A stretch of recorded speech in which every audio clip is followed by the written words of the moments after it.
Hello and welcome to the Goddess Awakening podcast with your host, Lorena Douglas. On today's podcast, I'm going to talk about what came up for me on my last trip to Australia, which was some forgiveness, my relationship with abundance, and healing my sisterhood wounds. So we're going to get right to it. So last month, I went to Melbourne, Australia, and it was beautiful. It was my first time there, and the weather was amazing. And I had gone there for a coaching business in-person event, and it was just amazing.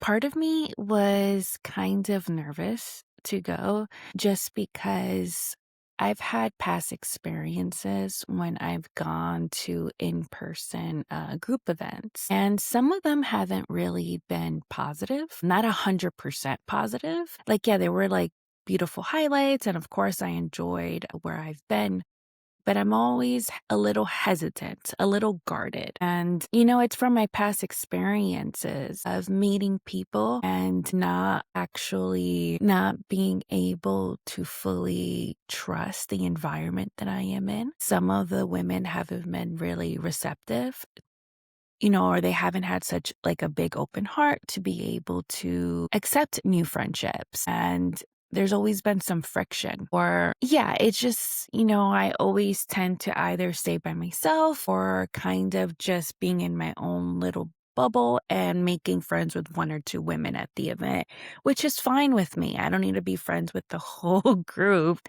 But yeah, so I was kind of excited because it was going to be me and three other females plus the host. And yeah, just kind of excited and nervous. And I didn't expect these feelings to come up. It was even happening as I was boarding the plane again, like just anxiety and like, crap, I'm doing this again.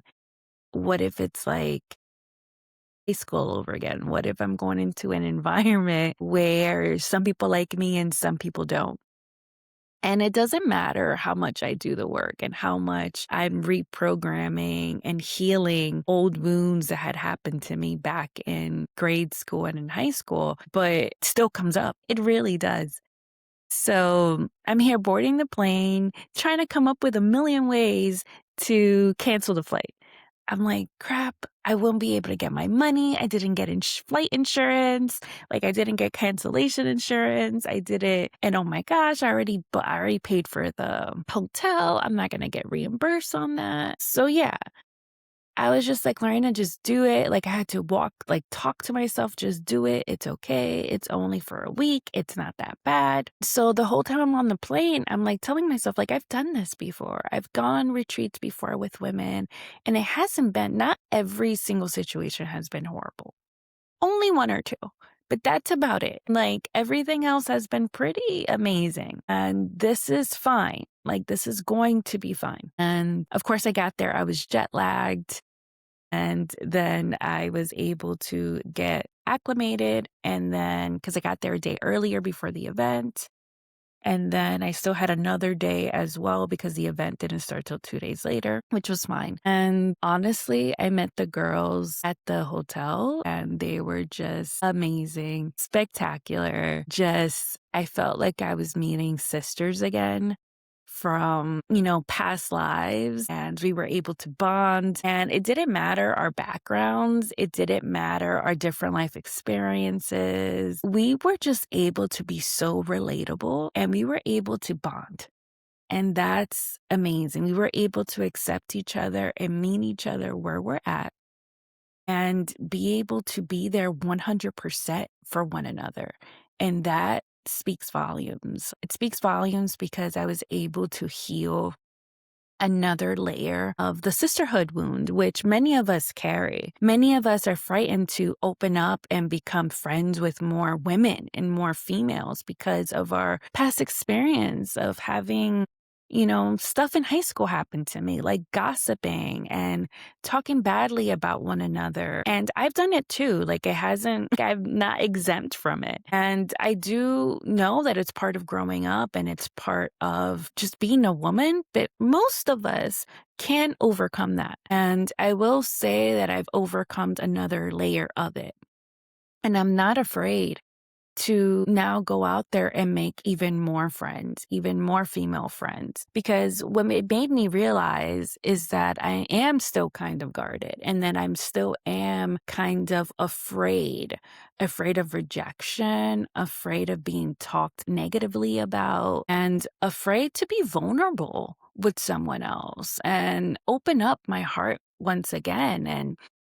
And maybe they'll reject me again. Maybe somewhere down the line, they'll block me again. And it's just one of those things that I realize that as long as I show up as my authentic self, as long as I am true and honest with myself without placing any blocks, without placing any restrictions, speaking my truth and being myself, that's all that matters.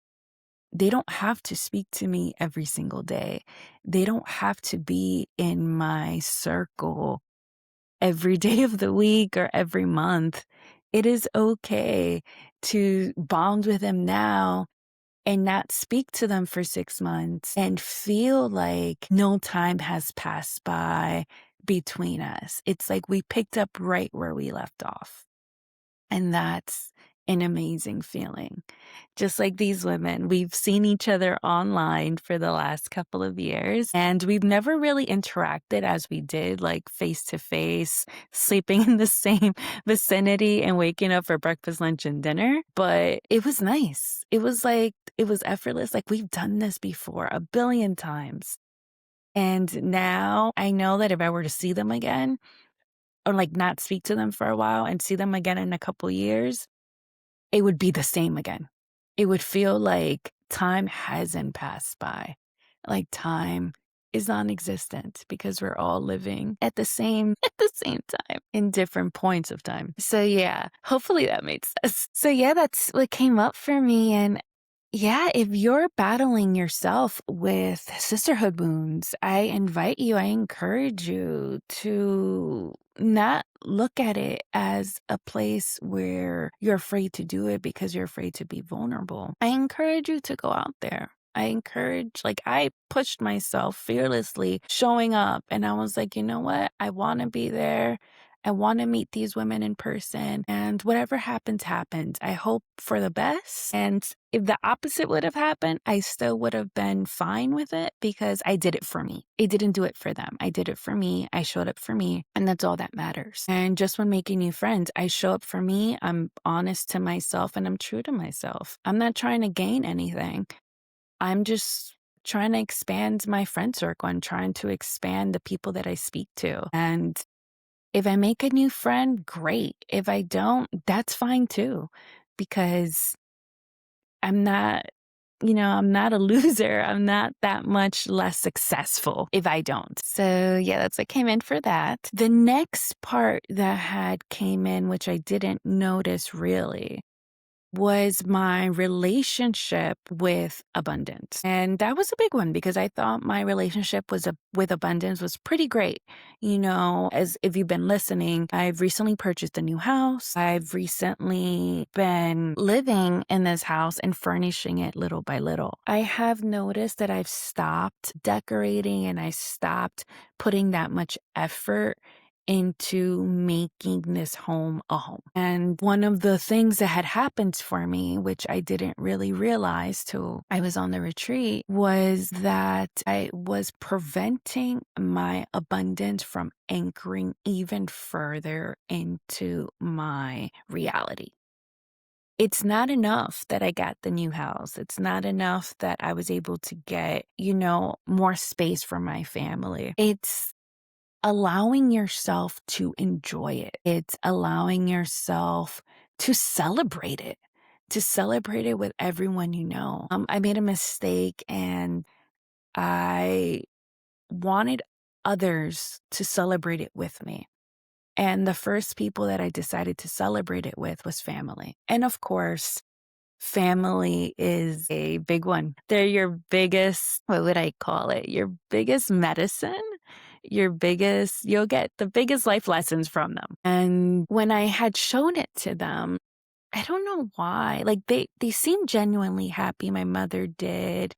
My brother and sister did. Like, they all genuinely were happy that we were able to purchase a house. But there was a quiet ominence amongst everyone when I was sharing pictures, like a quiet, or maybe this is just me interpreting, it was like a quiet realization of where I have achieved or where I have been able to be more successful than them. It's sort of like when someone shines a light onto whatever it is, like your limitations. That's what it is. Shining a light on your limitations. But I didn't do it on purpose, obviously. I'm just celebrating me.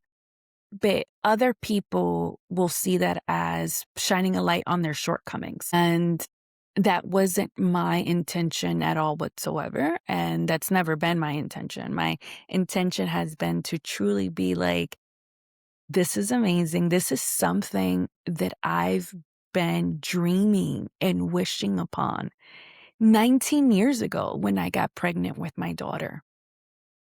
My daughter and me, I was 19 years old. I I was working as a waitress in New York City. I didn't really have any formal education except that I had my first year in college studying liberal arts, and that's all I had accomplished. And the struggle that I had being a single mother was really hard. We had to live in my parents for a while. And then we moved to the Bronx and I was living there for a little bit. And I moved around the Bronx, but the neighborhoods that I couldn't afford really nice apartments. The neighborhoods were always iffy.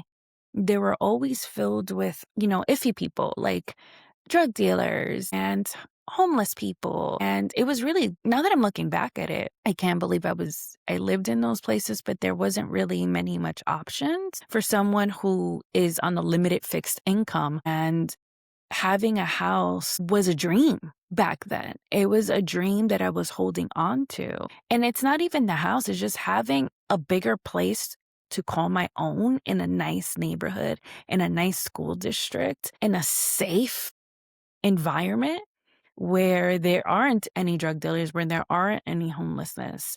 And that was a dream that I had held on to for so long.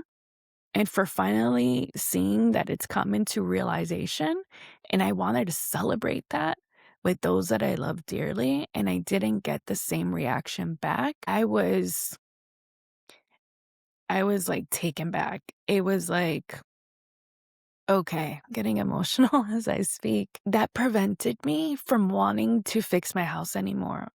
It kind of made me feel ashamed that I even got this home. Ashamed to even have celebrated with them. I should have just kept it to myself. And that's usually what I do whenever I have really big celebrations.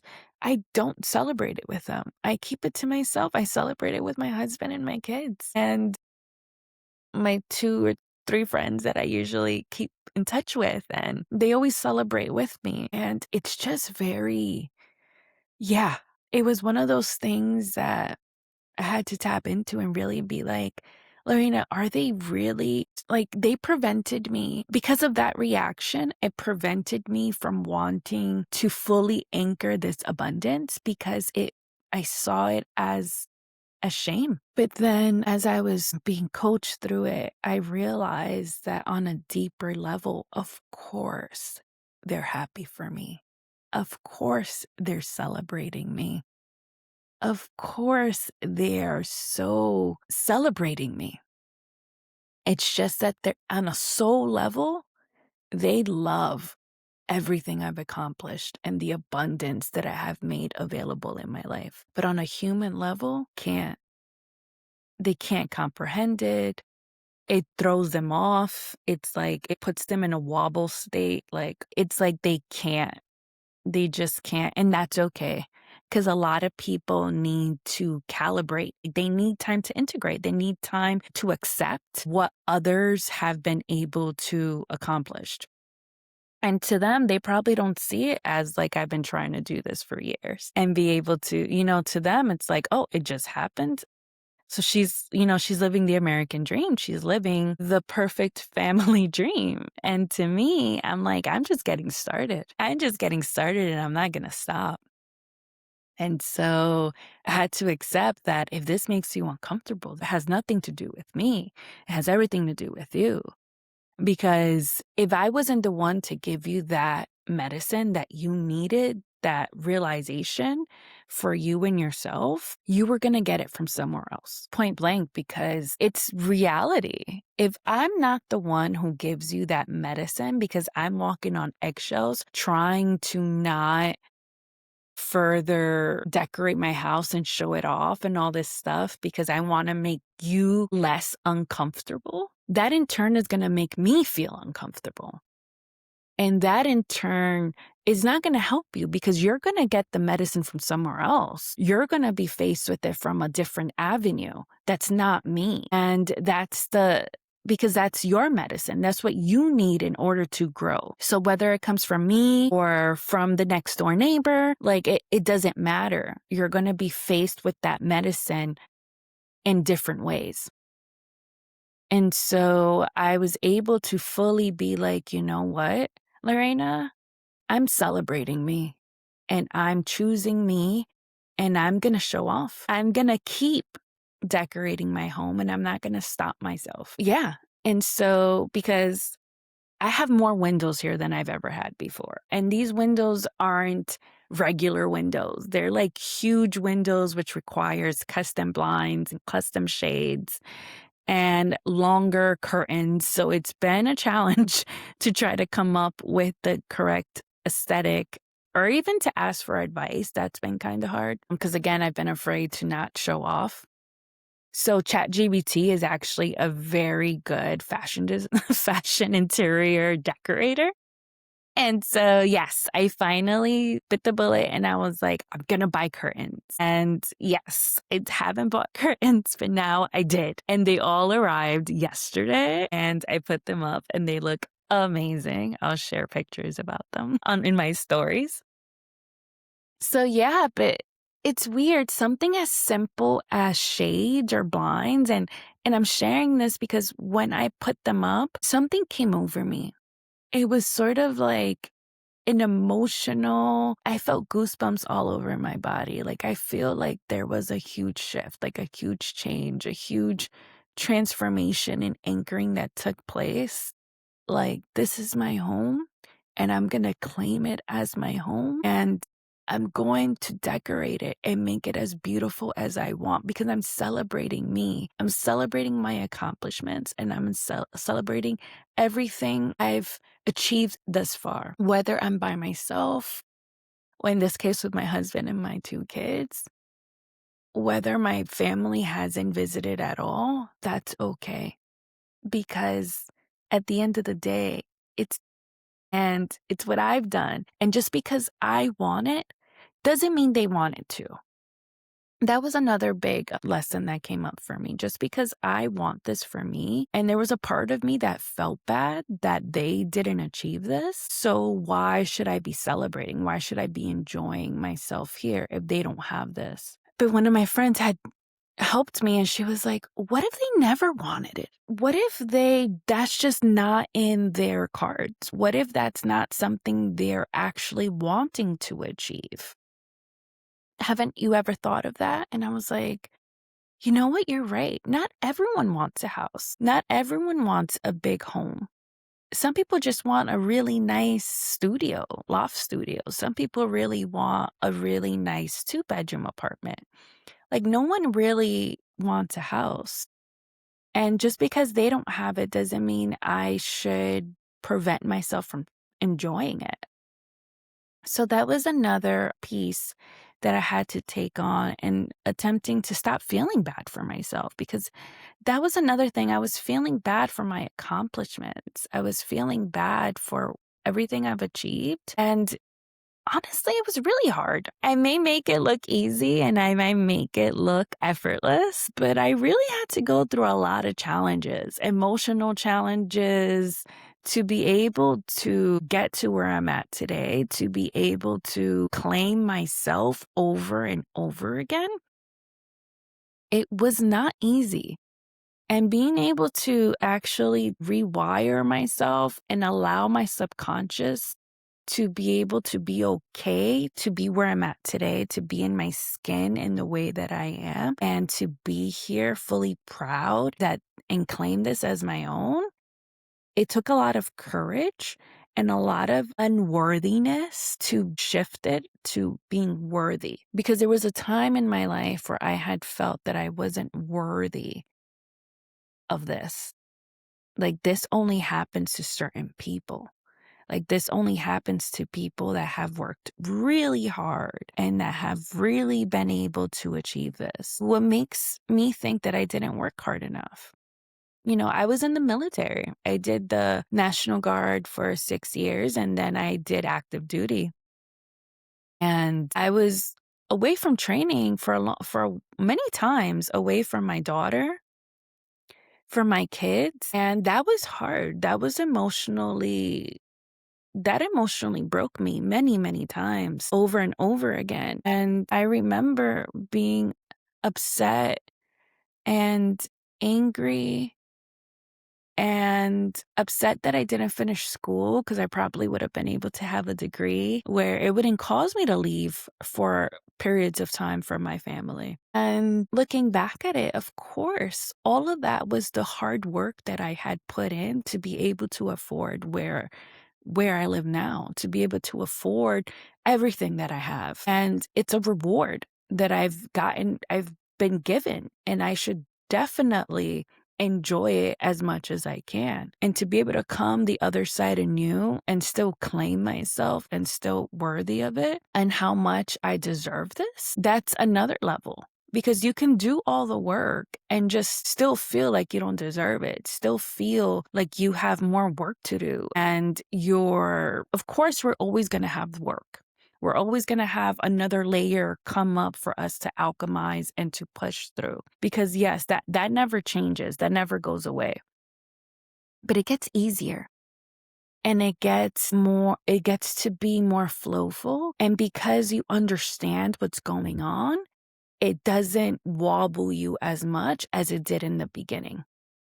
It doesn't throw you off and then you have to recalibrate yourself intensely. There are moments that it still happens, of course, no matter how successful you get. And that's what I've learned too. No matter how successful you get, there's always going to be something that throws you out of the loop that's wobbly, and you're going to be like, ooh, okay. So that's happening, and that's coming up, and this is coming up. And it's remembering to be at peace and at stillness with it and know that it's not happening to you, it's happening for you. How are you going to stand in the midst of the chaos? Are you going to go with the wobbles? Are you going to go with the turbulence and allow you to get you off alignment? Or are you going to stand still, strong, powerful, reminding yourself that you are that anchored being of light, the one who fearlessly and courageously took the path to be able to heal yourself, to be able to undo everything that you've been taught since you were a little girl till now, because you knew somewhere deep inside of your gut, you knew that there was another way to live than the way your life was presented to you. You knew there were other ways to heal than what Western medicine has to provide for you. You knew there was other modalities that the government doesn't want you to know. You knew on a gut level you could be happy and you could achieve happiness and true inner freedom. You just didn't know where to go, and you just didn't know how to achieve it. And so you took the leap of faith. You invested in so many other modalities, alternate medicines, Chinese medicine, Reiki, yoga, all these crystals, all meditation, all in the effort to heal yourself. And now you find yourself here today, reminding you that it is possible.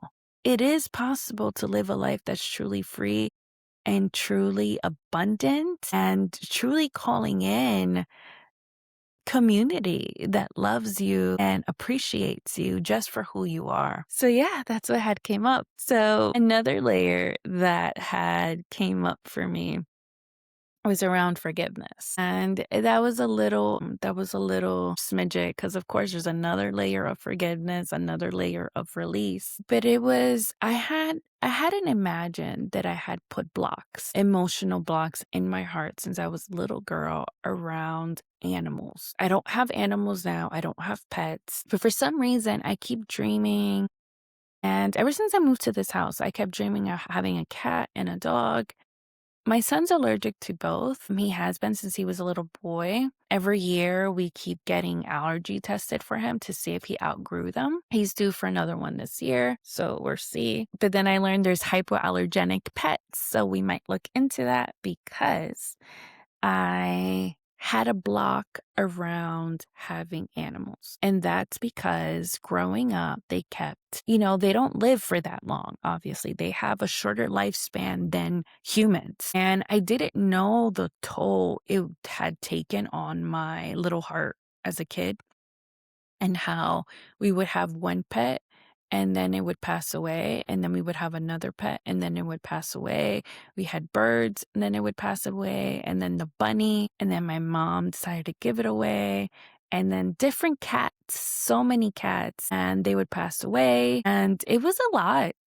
It was so much that I didn't want it anymore. I didn't want to have another pet and see it let go.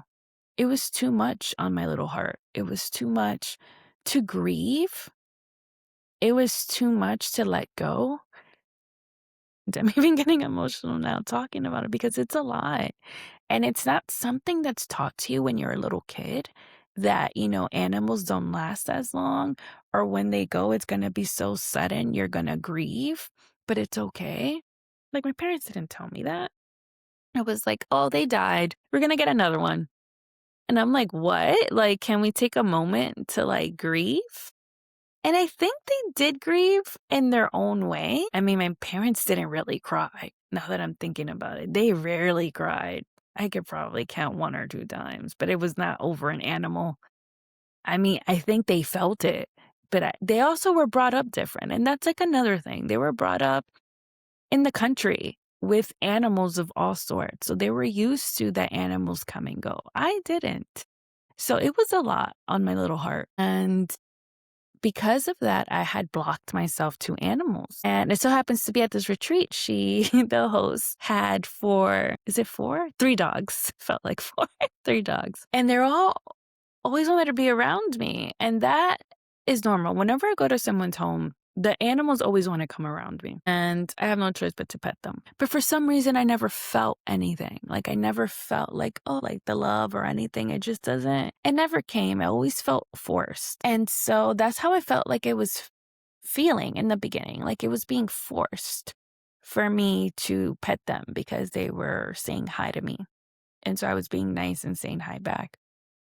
And so as the days went on, there was one in particular dog, the little one, who was staying away from me. And yeah, she just stood away. So I was like, well, that's exactly how I feel. I need them to stay away because I don't feel safe. Like, this feels wrong. It feels wrong to pet them. And then later on that day, or the next day, was it? It was one of those days.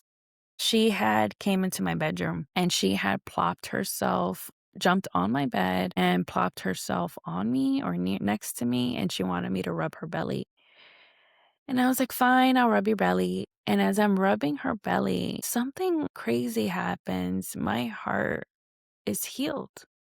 Like, my heart was opening up and it was bringing back those memories, those really sad moments where I had lost my pets and I was grieving. And those emotions were flooding through me, just like flooding to be felt and to be let go of. And the message I had received was that we don't always, we don't die. Like, we don't die. We just transform, just like humans. animals transform too. And I was like, wow. Like, I felt like this dark cloud had just like lifted off my chest. And of course, I knew animals transform. Of course, I knew that animals can be healers too. Why didn't I put two and two together? It's because of this subconscious block I had that was preventing me from seeing the bigger picture, that was preventing me from truly healing.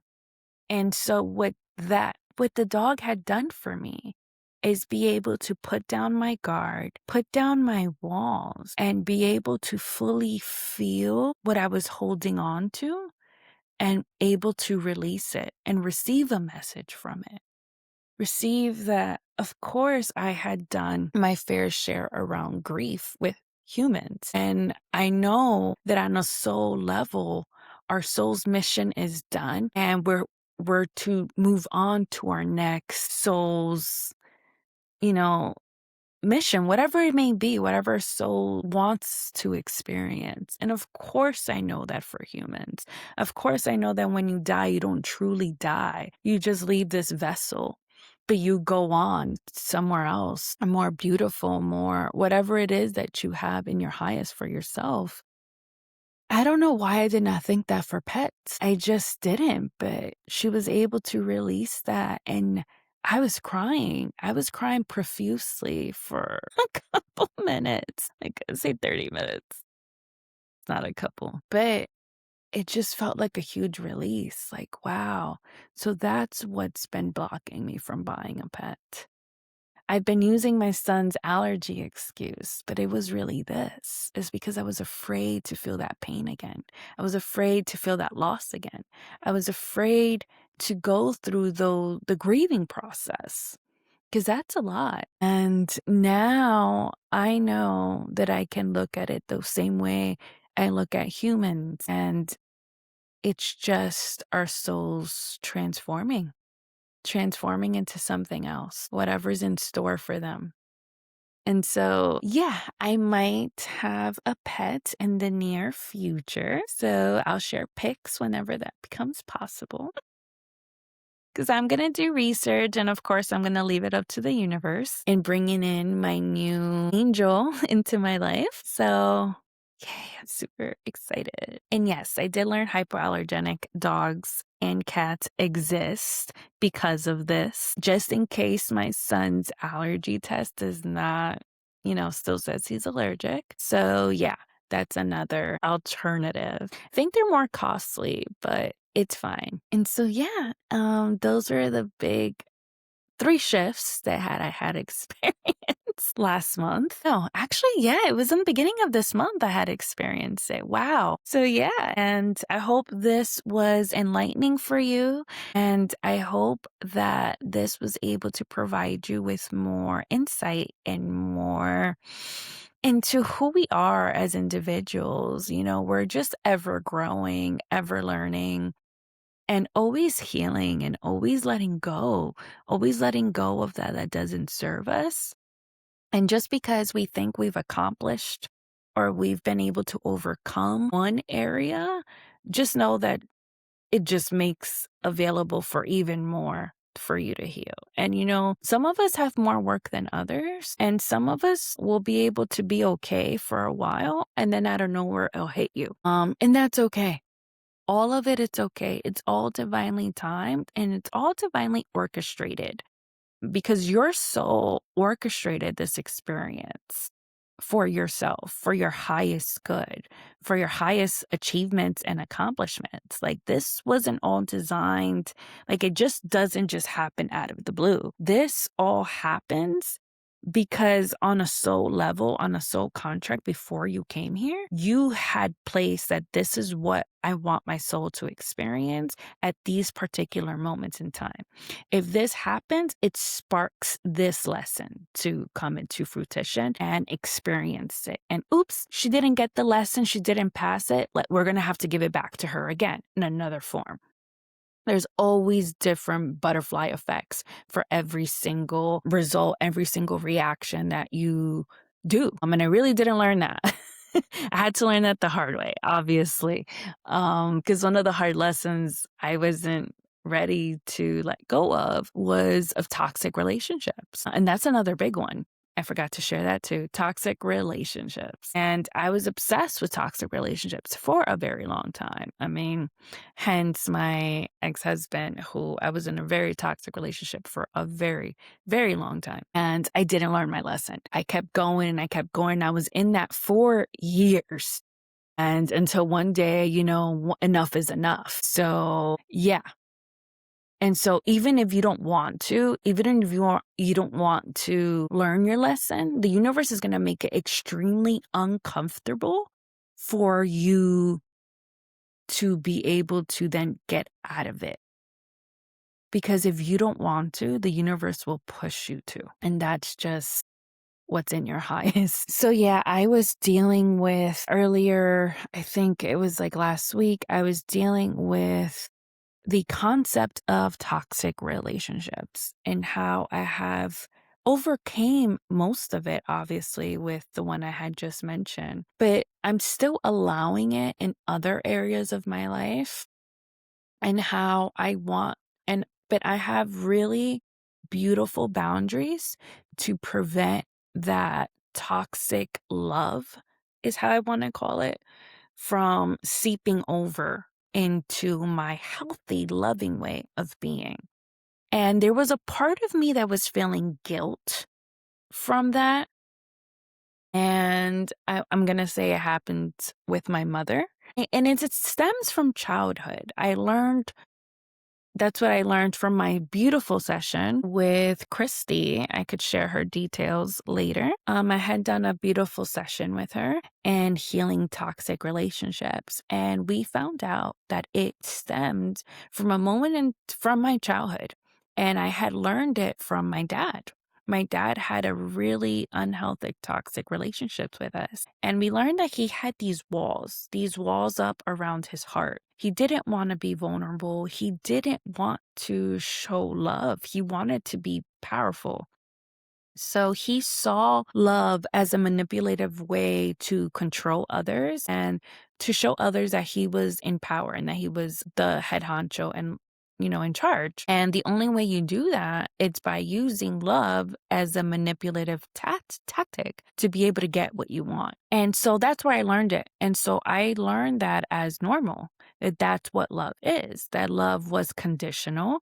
It was not a way of getting close to someone. It was a way of controlling them and keeping them at arm's length. So the thing is that with my mother and hers relationship, it's very mixed. She shows her love language in a way of healthy love and in a way of toxic love. And it's mixed between the two. And if one way doesn't work, like if the healthy, loving way doesn't work, then she'll go to the toxic way of love, which the manipulative ways of being. And I learned that I have to continue to keep my guards up, even if she's being unhealthy. If she's trying to have me like grab me in and trying to manipulate me that way. And what I learned is that she's been doing this for years, because that's the only way she knew how to love, right? So that's another thing. I've been mad at her, but that's just ways that she had learned how to love. And so in that session, I came to a realization that I forgive her. I forgive her for being the way that she is. And I forgive her from being from coming from that type of love, because that's okay.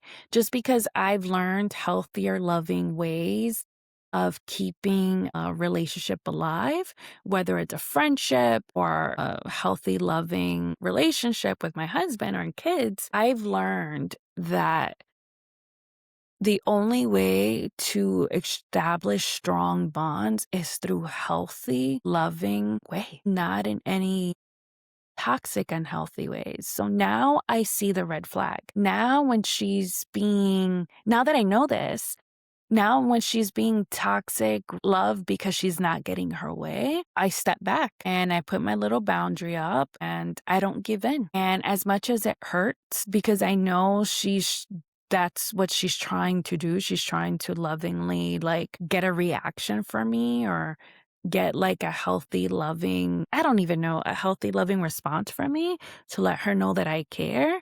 That's just not the way I function. And I'm not going to condone or celebrate unhealthy ways of loving and being.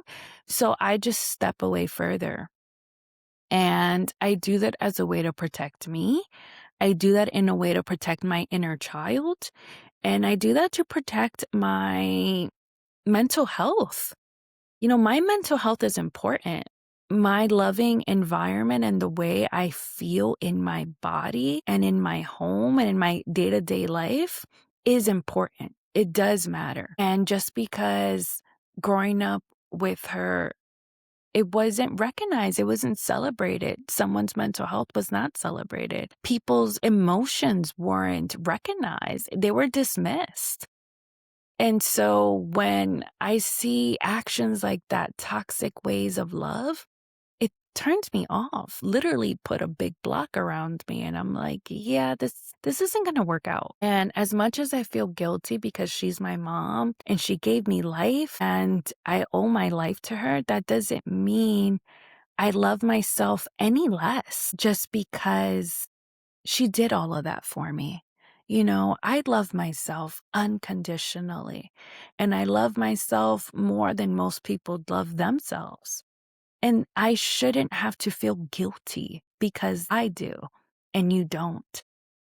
And so that was like another forgiveness piece, not only forgiving her for her shortcomings and not learning, for experiencing the toxic love that she did and not being able to overcome it, but also forgiving myself for being brave and for putting myself first and not to feel bad about that because wow, the amount of love that I have for myself to be able to do that speaks volumes.